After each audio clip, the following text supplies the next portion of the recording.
au dialogue sur Ousmane Sonko. D'accord c'est Ousmane Sonko ci dialogue boobu nag balaa nga dem parce que sànq wax nga lu am solo nga ne Ousmane Sonko daf il n'a jamais dit qu'il n'allait pas dialoguer mais du dem dialogue en ayant sous la contrainte voilà une arme pointée sur sa tête mais arme pointée sur sa tête boobu lim nga des détenus politiques mais am na ñoo xamante ne nee nañ loolu lépp ce sont genre des ni ñu koy waxee sax ay pression genre pression yaa ngi ci biir mais ni ñu koy waxee sax fàtt na le mot là que l'on utilise genre ay ni ñu koy sax dommage collatéral sans dire dommage collatéral de lié à la politique mais arme bi mu wax dëgg-dëgg danañ c'est son éligibilité bi nga xamante ne jamono ji ñoo ngi koy xëcc di ko indi mën nga ko perdre mën na ko perdre L30 L29 nee nañ loolu noonu la ñu considérer comme une arme par exemple loolu nguur gi téye ne ko soo ñëwul ñu xañ la ko ndax jamono ji Ousmane Sonko nemmeeku tour bi muy def c'est pour préparer 2024. Absolument. fonds yi muy dajale les bracelets tout ça c'est pour 2024 léegi su nekkee ne actuellement son seul combat c'est 2024 suñ ko ko naree xañ est-ce que tamit dialogue bi dina ko jar genre man question bi may posé naa jamono ji Ousmane Sonko. Est-ce que il n'est pas maintenant comme on dit dos au mur il est obligé par rapport à ce qui s'est passé déjà ci procès bi nañ ci dikkaat ak yéegi mais par rapport à ce qui se passe actuellement à Yewwi je pense que tout à l'heure il va se prononcer mais maintenant par rapport à ce qui se passe à Yewwi malaise am na oui propos discordants am na léegi quelle va être la suite parce que dégg nañ Khalifa Sall tey aalu na ay dem l'autre la commencé s'appelle Maïmouna Bousso aalu na ñoom Déthié Fall Habib Sy ñoom ñëpp aalu nañ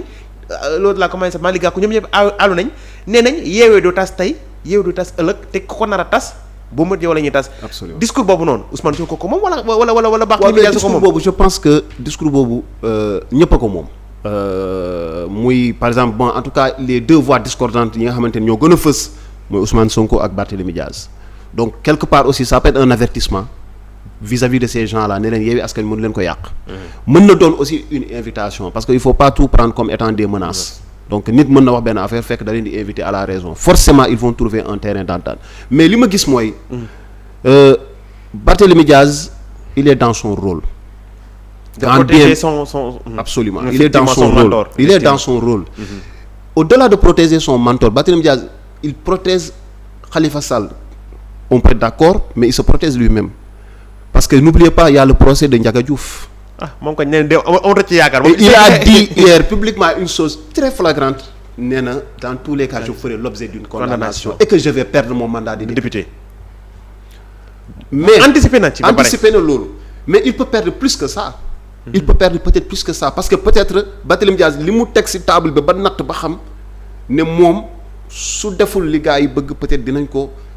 ko sacrifier moom jaralu ko moom ñu sacrifier ko donc peut-être aussi pour des intérêts comme on dit en politique aussi les intérêts priment parfois donc il a pesé le pour et le contre c'est bien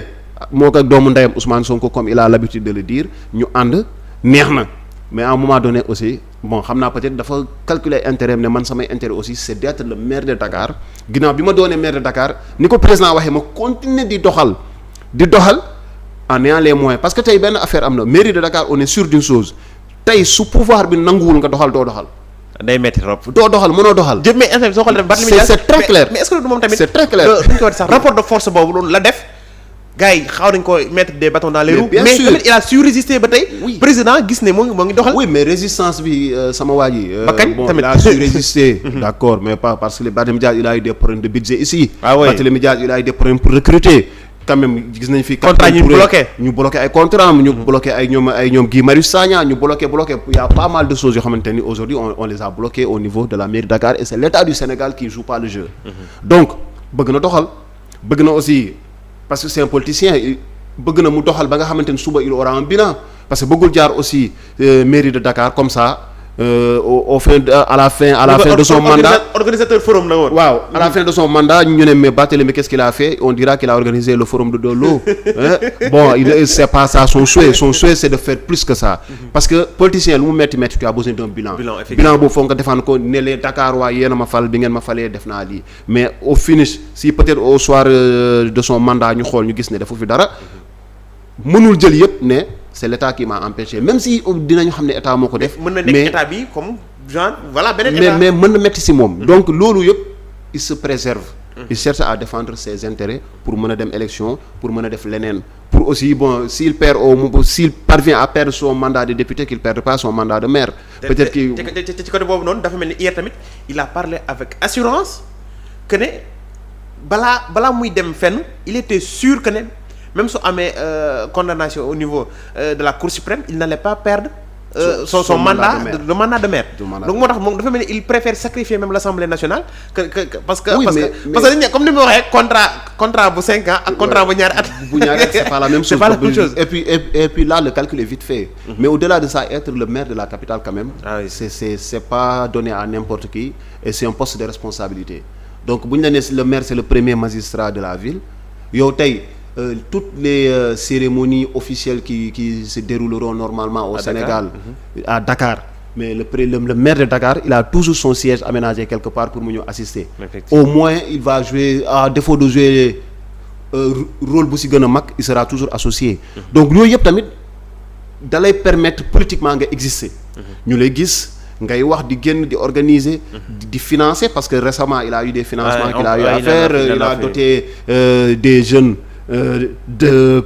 permis de conduire des tricycles etc. donc yooyu yëpp c'est en tant que maire la ko mën a def tey Barthélémy Dias s'il perd tout ça qu'est-ce qu'il va faire dans 5 ans qu'est-ce qu'il va faire sauf peut-être l'Assemblée nationale qu'on va peut-être dissoudre si il y a un autre pouvoir en place on va le dissoudre mais on n'est pas sûr que si on va aux élections qu'il va encore gagner qu'il va avoir un siège donc de député quoi c'est un peu compliqué donc Barthélémy Dias finalement aussi comme ni olof di wax rek mara naan bu la taxee naan potit bu robinet ubbee nga rus c'est ça qu'on a l'habitude de dire mais à un moment donné aussi réel politique la il défend ses intérêts et ses intérêts aujourd'hui c'est de négocier peut-être avec Macky Sall même si moom négociation bi il a compris depuis le début que dialogue bi moo koy arrangé moom maintenant moom il l'a dit il dit que le dialogue mën na arranger Khalifa mais du arranger ñeneen ñi mais nag ku nekk nangu sa position moroom parce que aussi Khalifa il faut que mu bokk te bokk Khalifa Macky Sall il a bien dit lors de l'interview qu'il a accordé à la RFM il a bien dit ñu ñëw ñu waxtaan ku ñëwul waaw donc ñi ñëwul ñoo xam mais au moins y a une discussion donc voilà mais côté boobu nga benn ma def transition j'ai fait que peut-être xanaa duñ ci yàgg trop mais conflit si ça perdure aussi Barthélémy Dias tamit est-ce que du am lu bari lu mu ci ñàkk parce que bu ñu fàtte ne damay dégg yenn gars yi di ko wax ñu leen di critiquer mais c'est pas aussi si faux suñu nekk c'est Ousmane Sonko qui a fait de Barthélémy Dias le maire parce que à un instant bi ñuy tànn candidat au sein de Taxawu Sénégal je précise bien Taxawu Sénégal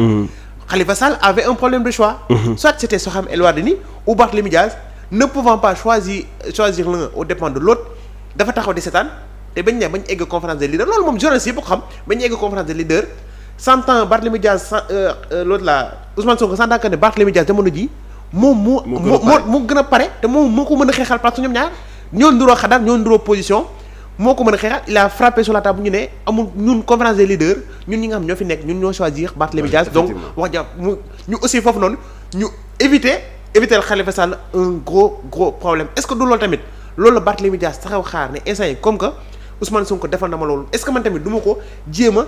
xoolal buntu ba nga xamante ne dina mën a nekk candidat en 2024 parce que bu ñu fàttali ne moom waxoon na Ousmane il a clairement dit que ne yeneen Ousmane Sonko président ndax Khalifa Sall mi may jàppale su nekkul candidat Ousmane Sonko laay jàppale. il a dit est-ce que loolu tamit duñu xoolee peut-être point bi foofu ne da doon jéem wut lu nga xamante ne mooy rataxal diggante bi gën a baaxal li nga xamante ne moo di démarche Ousmane Sonko pour nekk président. waaw mais bon ba léegi juste pour rebondir un peu si benn information bi nga joxe mooy. Khalifa Sall Barthélémy Dias tey bu yàlla dogalee mu doon maire de Dakar Ousmane Sonko a beaucoup contribué te moom si boppam il a reconnu toog na si plateau télé ne Ousmane Sonko daf ma jàppale taxaw sama wet dimbale ma ba ma dugg mairie de Dakar donc man dinaa ko taxawu dinaa ko jàppale donc ça il l'a dit donc un fait moom mooy démb même quand bien même démb weddi na ko en partie parce que nee na am na ñoo xamante ne ñu ngi ne su ma duggee mairie Ousmane Sonko moo tax mais on verra élection dina ñëwaat mais contexte bi. mais côté boobu est-ce que côté électoral bi la ko waxee. waaw mais côté bi mu nekkoon. gis nga Ousmane Sonko instant boobu noonu élection législative yi élection locale yi. Ousmane Sonko candidat bu mu proposé woon Dakar waxuma doo jàll mais di nga am électorat bu rëy. parce que Ousmane Sonko en fait dafa am benn instant waa Yewwi Askan Wi Moustapha Diakhaté il dit que boo gisee tey parti démocratique sénégalais ñu am ñenn ci député mais waa Yewwi leader Yewwi ñenn ñi doon ay député wala am ay maire mais Ousmane Sonko moo leen xëcc. Ça il l'a dit quand bien même Moustapha Diakhaté xam nañ ne c'est quelqu'un qui ne gobe pas Ousmane Sonko. C'est quelqu'un qui n'aime pas Ousmane Sonko en tout cas bon. da ngay nangu influence Ousmane Sonko mais il a reconnu nee na Ousmane Sonko a beaucoup influencé. Et puis Ousmane Sonko saa waay nag nañ ko nangul benn affaire il a fait une campagne il a participé xam nga dox na te Barthélémy reconnaître na que moom boo gisee mu dugg mairie de Dakar Ousmane Sonko am na si loxo peut-être on dira pas à 100% mais selon un pourcentage élevé dimbale na ko. ba mu dugg moo tax il lui a quand même collé soi-disant son numéro 2 ci Dakar. Absolument wala son représentant à Dakar qui était Abass Fall. Absolument ñu doon wax ne sax naan Abass Fall peut-être su demoon il n'avait aucune chance peut-être de gagner